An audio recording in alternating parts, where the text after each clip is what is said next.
네, 안녕하세요. 투엔츠의 엔치입니다. 서퍼입니다. 오늘은 엠페이지의 실적 발표를 가지고 돌아왔습니다. 엠페이지. 네, 이번 분기 실적은 일단 결론부터 말씀을 드리면 네. 설레게 했다. 아, 설레게 했다. 네, 실적 발표하고 7% 올랐거든요. 네. 7% 오르고 애프터마켓에서 8% 빠졌어요. 일보 전진 일보 후퇴. 네, 그렇죠.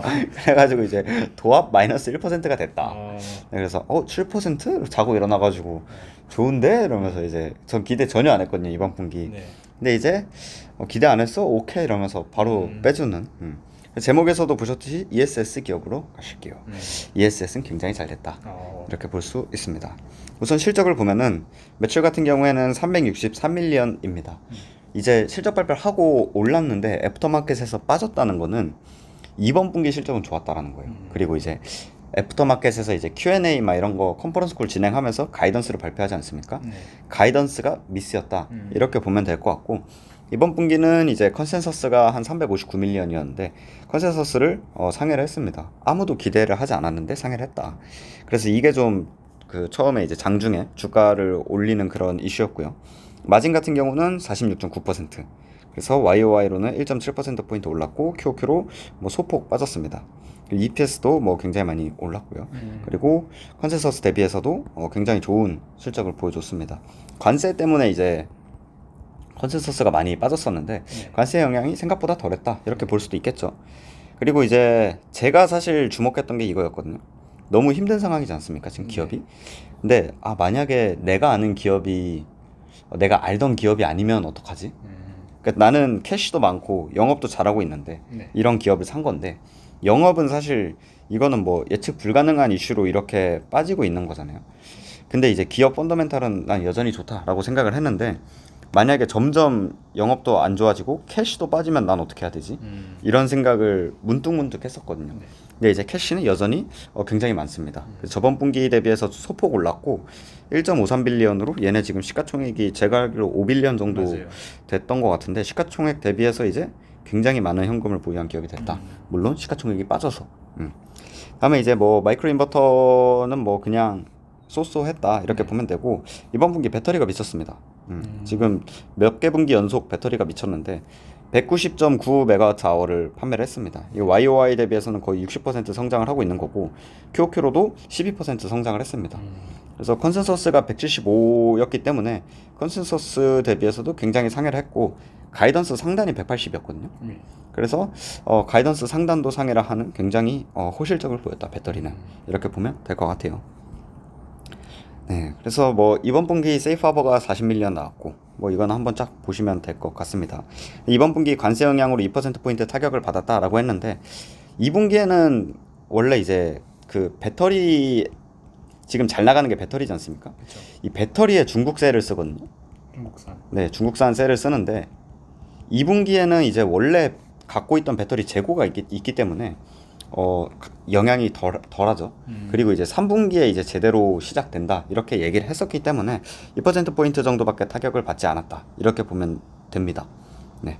그다음에 뭐 쭉쭉 보시면 되고 유럽에 이제 배터리를 이제 램프업을 한다 이렇게 얘기를 했습니다. 지금 유럽에서도 그렇고 미국에서도 그렇고 배터리가 굉장히 잘 나가요. 배터리 수요가 좋더라고요. 네, 수요가 굉장히 좋아가지고 드디어 이제 되게 오랜만에 보는 증설. 원래 이제 공장 샷다운 얘기만 나왔었는데 배터리는 증설을 한다 이렇게 얘기를 했습니다. 이제 대망의 가이던스. 3분기 가이던스는 330에서 370밀리언으로 줬습니다. 근데 이제 워낙에 기대치가 낮아가지고 스트리트에서도 계속해서 가이던스를 깎은 게 371이었거든요. 그러니까 이거보다 더 안 좋은 가이던스를 내놓은 거죠. 중간값이 350이니까. 그래서 이것 때문에 이제 애프터마켓에서 마이너스 8% 빠졌다 이렇게 보면 되고 배터리 같은 경우는 이번 분기 대비해서 더 성장하는 그렇네요. 190에서 210을 줬고 이거는 시장 기대치를 상회를 한 수치였습니다. 근데 이제 배터리가 시장 기대치 상회인데 매출이 시장 기대치 하회면은 인버터가 더 안 팔린다 이런 얘기겠죠. 그렇죠. 네. 그다음에 이제 관세를 3분기에 5%포인트를 넣었어요. 근데 이게 원래 저번 분기 1분기 실적 발표에서 6에서 8%로 가이던스를 줬거든요. 3분기에 6에서 8%포인트 하락한다. 근데 이게 이제 왜 그러냐면 이때는 중국 관세가 145%였어요. 아, 근데 이제 5월에 관세가 협의가 됐죠. 그렇죠. 그래서 30%로 이제 낮아졌습니다. 그래서 이제 관세를 뒤에서 얘기를 하겠지만 3에서 5%포인트 정도 영향을 받는다라고 이야기를 하거든요. 기존 6에서 8%에서 확 낮춰진 거죠. 그렇네요. 네. 근데 이제 가이던스에는 어쨌든 5%포인트로 보수적으로 집계를 했습니다. 그래서 코멘트를 보면은 배터리 채널 재고는 뭐 괜찮고 인버터는 소폭 증가했다. 그리고 올해 말까지 뭐 중국산이 관세가 뭐 145든 30이든 우리는 어쨌든 중국산 안 쓰는 걸로 이제 탈피를 한다라고 밝혔기 때문에 올해 말까지 중국산이 아닌 셀을 생산을 하겠다. 그리고 26년 상반기에는 배터리 쪽을 캐펙스를 증설을 하겠다라고 밝혔습니다. 네, 그 다음에 이거 아까 제가 방금 말씀드린 거고 6에서 8%의 마진 역풍이 3에서 5%로 개선이 됐다. 이런 거고요. 네, 이것도 한번 읽어보시면 되는데 이번 분기 미국이 잘 팔렸다. 뭐 QOQ로 17% 증가를 했는데 이건 사실 계절성이 좀 있어요. 계절성이 한 15% 정도 있거든요. 그래가지고 아직까지 미국에서 그렇게 수요가 엄청 강하진 않다. 이렇게 보면 될 것 같고 25D가 이제 그 주택용 크레딧이죠. 주택용 IRA라고 보시면 되는데 이게 이제 26년 1월 1일부터 폐지가 됩니다. 그래서 25년 말까지 설치를 해야 되는데 그래서 이거 관련해서 풀인 수요가 있는 거 아니냐라는 얘기 뭐 제가 저번 실적에서도 이야기를 했어요. 이게 오히려 올해는 풀인 수요를 촉발할 수 있다. 근데 아직까지는 뭐 풀인 수요가 보이지 않지만 연말에는 이것 때문에 수요가 급증이 될 것으로 예상을 한다라고 이야기를 했습니다. 뭐 이거는 뒤에서 제가 더 자세히 다루겠습니다. 다음에 이제 시장 아웃룩인데 저는 보면서 되게 재밌었어요. 왜냐하면 태양광 시장이 아예 26년부터는 특히 주거용 같은 경우에는 아예 다른 영역으로 전개가 됩니다. 이거를 좀 먼저 제가 설명을 드리면은 원래는 태양광 플러스 ESS 태양광이 메인이었고 그쵸. 태양광을 설치를 하면서 ESS도 깔아볼까? 약간 이게 1순위 이게 2순위였고 그리고 태양광을 깔 때는 원래는 이제 대출을 받거나 현금을 써가지고 이제 설치를 했었어요. 근데 이제 이 부분에서 크레딧이 없어지고 그 저희 뭐 정수기 할 때 렌탈을 하잖아요. 네. 그걸 이제 TPO라 그러거든요. 그래서 TPO 비즈니스를 렌탈을 할 때는 여기서는 보조금이 존재를 합니다. 그래서 이렇게 설치하던 거에 아예 TPO로 확 옮겨갈 겁니다. 네.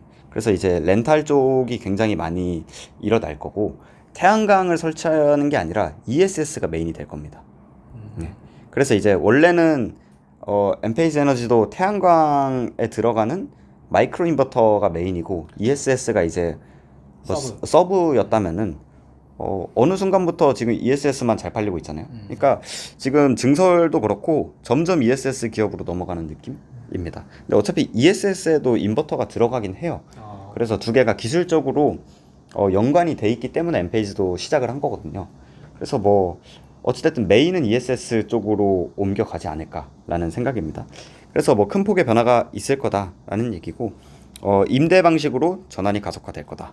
그리고 이제 세액공제도 없어졌기 때문에 그리고 이제 그 최근에 이제 텍사스에서 또 홍수가 일어나지 않았습니까? 맞아요. 텍사스에서 홍수가 일어나고 막 여기저기서 이제 전력이 아웃이 되면서 블랙아웃이 되고 그리고 전력 가격이 계속해서 올라가는 게 어찌됐든 트렌드이기 때문에 이것 때문에 사람들이 VPP 이 단어가 많이 나오는데 VPP는 사람들이 이제 배터리에다가 태양광 그 전력을 생산을 하고 있다가 뭐 여기에다가 이제 판매해서 수익을 얻는 거를 이제 VPP라고 해요. 분산형 전원. 개인 사업자들끼리 아니면 P2P로 하는 거죠. P2P로도 하고 유틸리티한테도 판매를 하고 뭐 그거를 다 이제 분산형 전원이라고 하는 건데 이 VPP에 참여를 해야 이제 이 비싼 전력 가격을 오프셋을 한다라는 거죠. 그래서 이제 사람들이 점점 원래는 그냥 백업 용도로만 배터리를 쓸 거면은 한 개 정도면 됐는데 VPP에서 어느 정도 수익을 창출해야 되기 때문에 하나가 아니라 두 개, 세 개씩 배터리를 착용하는 트렌드로 바뀐다라는 거죠. 그래서 ESS 중심으로 바뀐다라는 거고요. 네, 그래서 이제 이런 VPP 참여에 대한 수요 증가로 배터리가 핵심이 될 거다라고 이야기를 했습니다. 그래서 원래 같은 경우에는 미국 태양광을 주도하는 기업은 이 인버터 쪽 기술력이 있는 기업이었는데 이제는 배터리 쪽 기술력을 누가 갖고 있냐 이게 이제 핵심이 될 겁니다. 그래서 저는 제가 뒤에서 얘기를 하겠지만 그래서 더 지금 엠페이지가 나쁘지 않아요. 여기서 엄청난 해자를 갖고 있는 기업이다라고 저는 생각을 하거든요. 그래서 뒤에서 좀 다시 말씀을 드리고, 네. 그리고 뭐 이런 거죠. 공급요금 인상 그리고 전력망 불안정이 점점 심화되고 있다. 그래서 이런 것들이 결국에는 ESS 지속적 수요를 뒷받침할 거다라는 거고요. 궁금한 게 하나 있는데 네. 태양광 그러니까 주거용이잖아요. 맞아요. 주거 그 단지 주택에 태양광을 설치하지 않아도 ESS만 설치를 하기도 하나요? 그런 경우가 궁금했어요. 있습니다. 예. 예를 들어 푸에르토리코 같은 경우는 그런 경우가 조금 푸에르토리코가 아니라 푸에르토리코는 무조건 태양광을 같이 설치하는 근데 저는 이게 거고. 왜 궁금하냐면 네. 태양광 이제 뭐 천장에 지붕에 셀 안 달고 인버터 안 달고 ESS만 다는 게 가능할까? 가 궁금했어요. 제가 이거는 100% 확답을 드릴 수는 없습니다. 근데 가능하지 않을까라는 생각이에요. 네. 이거는 저도 한번 확인을 해보겠습니다. 자, 그 다음에 이번 분기에 제일 흥미로웠던 게 이 TPO와 협력을 강화하겠다라는 얘기를 했거든요. 이 TPO 이게 이 설치업자 렌탈 설치업자고 미국에서는 썬런이 압도적인 1위고 우리나라에 하나솔루션이 진출한다라고 했죠. 진출을 했죠 이미. 하나솔루션이 들어왔습니다. 그리고 기존에 썬노바가 있었고요. 네. 그래서 이 TPO랑 협력을 하겠다라고 했는데 제가 저번 분기 실적 발표에 얘네가 이제 TPO 쪽으로 뭔가 비즈니스 확장을 하면 안 되냐, 캐시도 있는데. 근데 이 부분에 대한 내용이 나온 겁니다. 그래서 뒤에 Q&A도 이게 되게 핵심이었어요. 그래서 얘네가 TPO를 한다고? 라는 생각을 저는 했고, 네. 그래서 뭐 이 설치업자가 사실 미국은 대기업이 아니에요. 그렇죠. 얘네가 압도적인 1인데 얘네도 흔히 말하는 개잡주거든요. 중소기업이에요, 중소기업. 그러니까 막 삼성, LG 이런 데서 TPO를 하는 게 아니라 그냥 동네에 지역별로 뭐 동네에 어디 철물점 이런 데서 하는 거거든요. 그래가지고 얘네가 되게 영세해요. 그래서 금리가 올랐을 때 많이 망한 거고. 네. 그래서 어쨌든 얘네한테 리스금융 얘네한테 돈을 빌려줘야 전반적으로 태양광 수요가 줄어들지 않는다라는 점을 굉장히 명확히 했어요. 철물점이 없어지면 우리가 이제 뭐 예를 들어 철물점에서 주로 하는 게 뭐죠? 그냥 철물점에 납품하는 거잖아요, 엠페이지가. 맞아요. 네, 네. 철물점에 그 주인이 있어야 맞아요. 집 수리도 하러 다니고 그 필요한 파이프도 이제 갖다 파시고 하는 건데. 맞습니다. 철물점이 다 망하면 오히려 수요가 준다. 그래서 우리 이거 수요 살리려면 철물점이 안 망하게 얘네한테 리스금융을 해야 된다라는 점을 명확히 한 겁니다. 네. 그리고 이제 5세대 배터리 나오고 에너지 밀도 50% 높였다고 합니다. 그래서 비용을 대폭 절감한다. 그래서 그 얘네가 이제 시장이 앞으로 태양광 시장이 살아가기 위해서 해야 될 것 해가지고 1, 2, 3 이런 거 얘기했는데 결국에는 비용을 절감해야 된다라는 얘기를 많이 하거든요. 그 비용 절감 중에 이제 우리 5세대 배터리가 좀 솔루션이 될 수 있어 라는 얘기를 하고 있는 거고. 네. 그 다음에 이제 마지막으로 이 솔라그라프라고 옛날에 나왔던 것 같아요. 제가 옛날에도 얘기를 했는데 점점 더 이게 엄청나게 중요해지고 있어요. 그래서 그 바드리 CEO가 왜 얘네를 인수하고 얘네한테 왜 이렇게 열심히 했는지 알겠다. 역시 바드리다 라는 생각을 많이 했고 이게 결국에는 그 AI거든요 이게.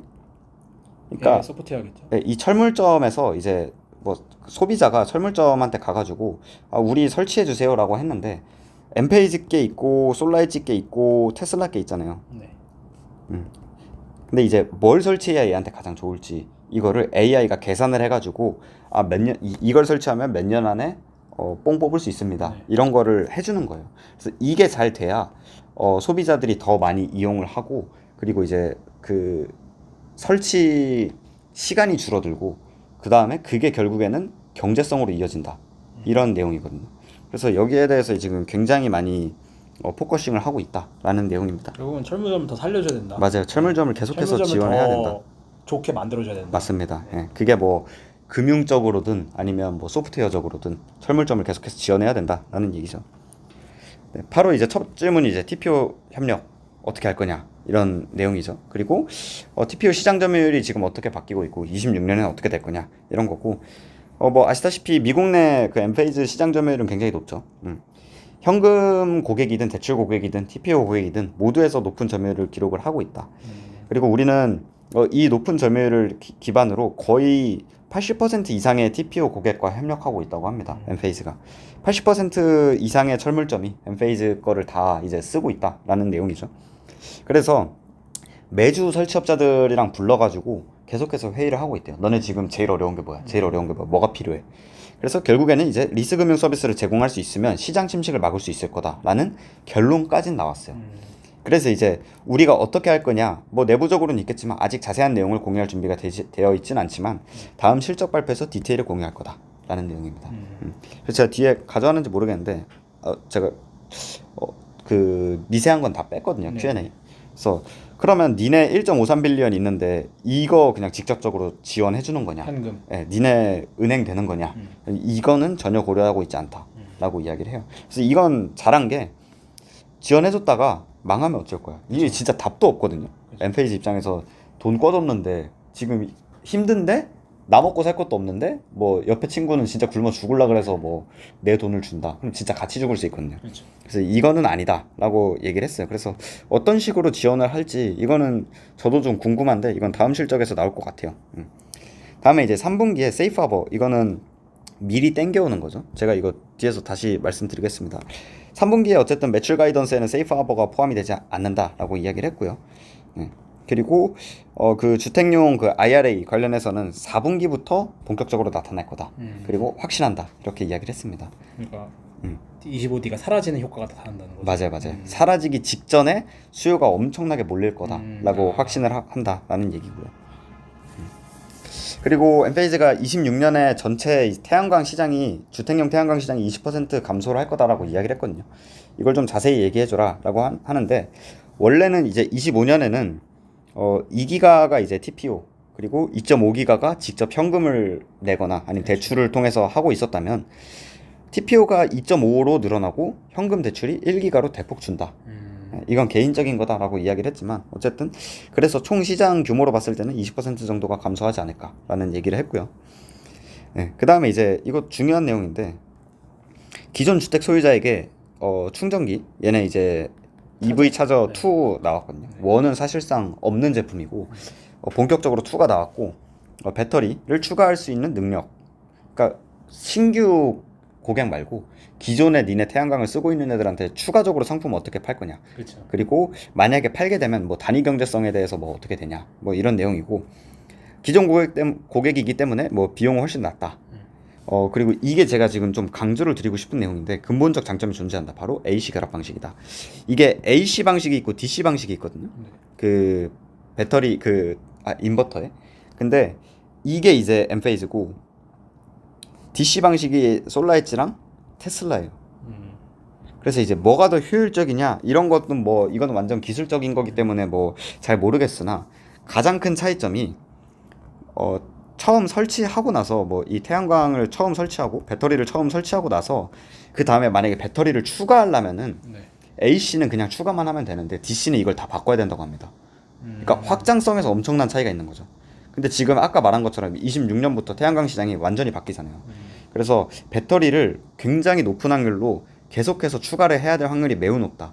근데 우리는 유일한 AC 솔루션 업체이기 때문에 매우 간단하고 지금 우리 굉장히 유리하고 이게 굉장히 큰 시장이다 라고 이야기를 하는 거죠. 옛날에는 그냥 태양광 하나에 배터리 하나 맞아요. 이런 콤비였는데 맞아요. 그래서 뭐 AC를 쓰냐 DC를 쓰냐 뭐 DC가 좀 더 저렴하기 때문에 DC를 많이 썼다면 지금은 이제 이런 확장성까지 고려하려면 AC를 쓰는 게 무조건 경제적이다라는 거죠.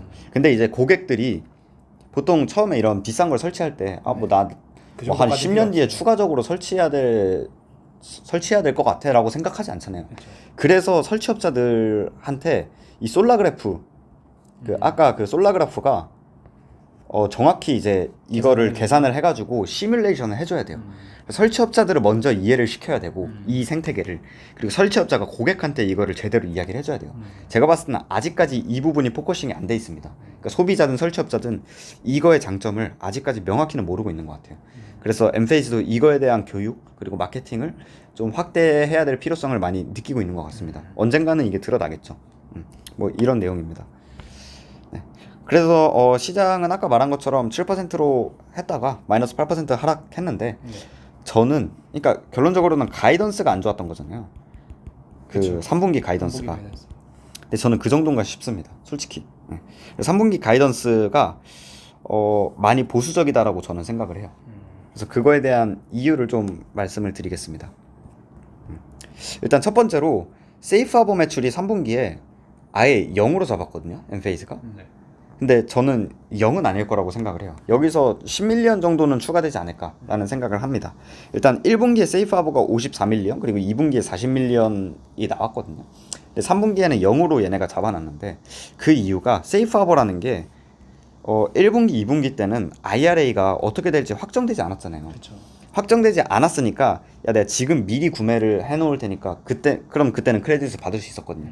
근데 이제 5월, 6월부터는 IRA가 확정이 됐잖아요. 그래서 세이프 하버 매출이 발생하지 않을 거다라고 보수적으로 가정을 한 거죠. 근데 저는 이게 업체들마다 26년에 만약에 이렇게 해야 되는 업체들은 충분히 3분기에도 세이프 하버를 어느 정도는 매출을 미리 크레딧을 받을 수요가 어느 정도는 있다고 생각을 하거든요.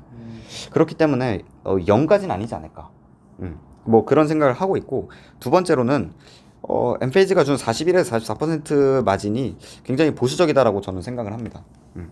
그래서 뭐 아까 제가 말한 것처럼 1분기 실적 발표에서 6에서 8% 마진 감소를 예측을 했으나 145에서 30%로 하락을 했잖아요.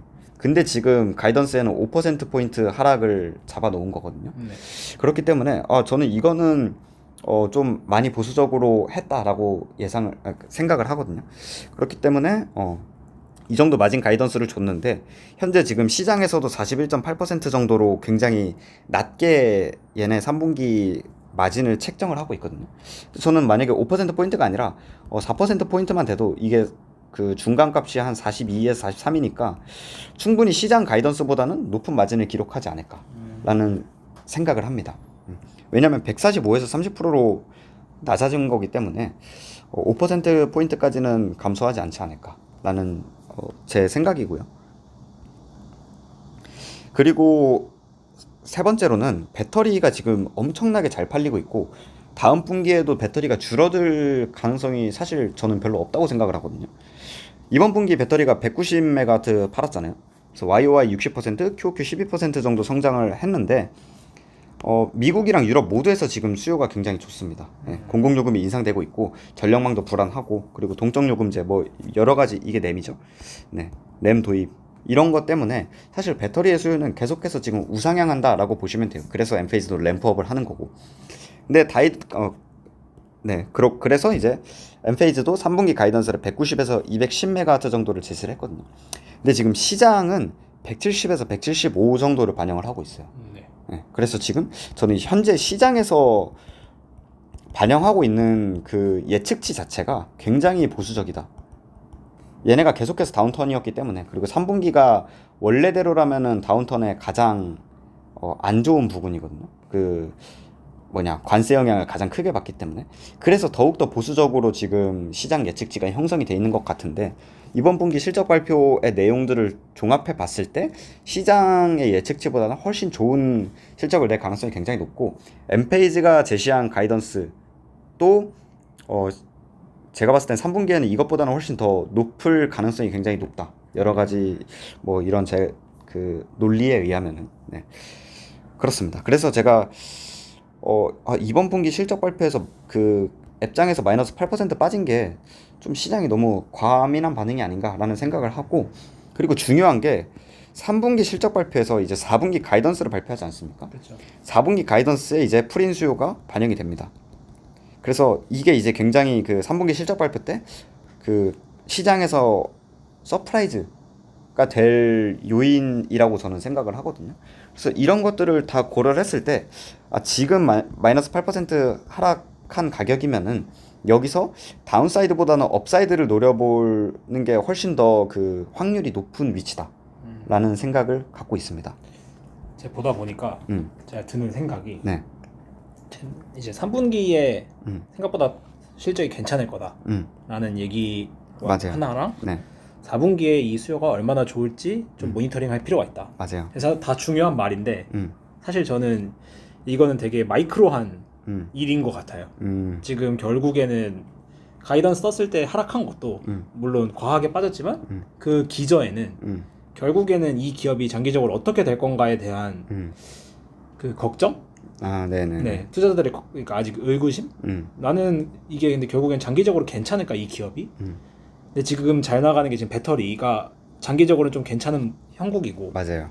인버터 같은 경우에는 TPO라는 새로운 방식에만 아직까지 보조금이 달려 있는 거잖아요. 맞습니다. 그래서 이게 어떻게 되는지 아직까지 해소된 게 없다 보니 뭔가 그냥 조금 실망스럽거나 부정적인 게만 있어도 더 크게 반응을 해주는 것 같아요.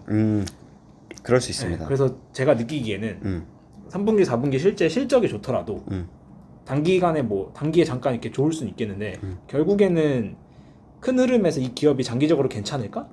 라는 거에 대한 해소가 필요할 것 같아요. 그게 나오면은 조금만 건드려도 주식이 많이 오를 것 같거든요. 근데 이거에 대한 해소가 아직까지 네. 쉽지는 않지 않을까. 네. 되게 좋은 포인트를 말씀해 주셨는데 제가 지금까지 엠페이즈 실적 발표하면서 약간 제 자식 같은 기업 아닙니까? 항상 이제 딥바이, 펀더멘탈적으로 훌륭하다, 잡자 약간 이랬는데 이번 분기 처음으로 트레이딩 바이입니다. 이게 말씀하셨던 것처럼 26년 1분기부터 이제 재앙이 몰려오거든요. 그렇죠.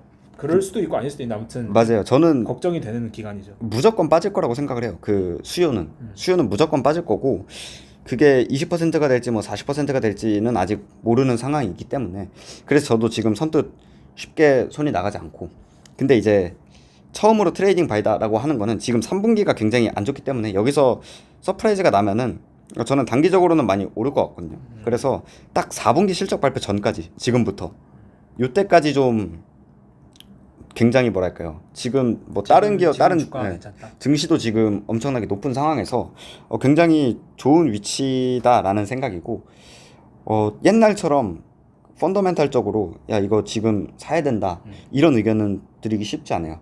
그런 의견을 다시 드릴 때는 이 26년에 굉장히 또 겨울만 있는 거 알래스카인데 지금 겨울만 있는데 얘네가 완전히 ESS 기업으로 탈바꿈이 돼야 될 것 같아요. 그래서 제가 그 썸네일에도 ESS 기업으로 그냥 바꾸자 약간 이런 얘기를 한 게 지금 ESS가 테슬라가 되게 잘 나거든요. 그렇죠. 테슬라가 엄청나게 잘 나가는데 그 아까 말한 것처럼 얘네가 이제 유일한 AC 업체이기 때문에 사람들이 점점 더 AC로 하니까 얘네 그냥 배터리 붙이기만 하면 되네. 심지어 벽면 공간도 훨씬 덜 차지하고 효율적이네. 뭐 조금 비싸지만 얘네가 훨씬 더 그 발전 효율이 높네. 라는 거를 인식을 해가지고 ESS에서 엄청난 성장을 계속해서 이뤄준다면은 그러면은 또다시 뭔가 다른 스토리가 생기지 않을까 이런 생각이고 그게 확인되기까지는 또다시 기간이 필요하기 때문에 또다시 혹한기가 기다려진다 라는 내용입니다. 그래서 뭐 겨울이 오기 전에 가을 날씨 좋잖아요. 그때 네, 잠깐 이 좋은 가을 날씨 만끽하고 다시 돌아가잖아. 점점 짧아지긴 하지만 가을 정도다라고 보시면 되지 않을까. 겨울, 가을, 겨울. 네, 뭐 그 정도의 의견으로 정도만 봐주시면 될 것 같고 예전처럼 강하게 이걸 뭐 사라 계속 들고 갈 거다 이런 건 아니다. 네, 그런 거는 쉽지 않아요. 근데 이제 또 골수 팬이 떠날 때가 진짜다. 저습니다 그럴 수도 있다. 네. 그러니까 저는 저 요즘 그 기업들 보면서 많이 생각하는 것 중에 하나가 영어로는 그로스 드라이버라고 하는데 그러니까 성장 동력이거든요. 네네. 성장 동력인데 이 기업의 진짜 기저에 깔려 있는 성장 동력이 뭘까를 이제 고민을 많이 했어요. 많이 하고 있고 지금도. 그러니까 결국에는 인버터나 ESS가 많이 팔려야 되는 거잖아요. 맞아요. 그러니까 어떤 요건으로 인해 이게 많이 팔릴까? 뭐 지금 당장 떨어지는 거는 금리도 있고 금리가 떨어지면 확실히 영향을 많이 받겠죠. 받죠. 그다음에 정책적 보조금이 있죠. 지금은 정책적 보조금이 마이너스의 영향이 있는 상황인 거고 맞습니다. 여기는 오히려 약간 플러스 있는 상황인 거고 그다음에 전력 가격이 있겠죠. 맞습니다. 전력 가격은 지금 오르면 오를수록 얘네 둘 다에게 다 긍정적인 거고 맞습니다. 이런 이제 크로스 드라이버들이 있는데 이거에 뭐 영향을 안 줄 수도 있겠지만 얘네들의 세부적으로 영향을 주는 게 뭐가 있을까? 저는 그런 게 좀 궁금하거든요 요즘에는. 그러니까 예를 들어서 금리에 영향을 주는 건 사실 맞추기 어렵잖아요. 어렵죠. 뭐 그거 너무 할 많죠. 거면 제가 채권하죠. 그렇죠, 그렇죠. 근데 네. 그건 알 수 없고 정책도 사실 트럼프 맞추기라 그렇죠. 정확하게 맞추기 좀 어려울 것 같아요. 네. 근데 전력 가격에 뭘 영향을 줄까는 사실 쉽죠. 쉽다기보다는 네.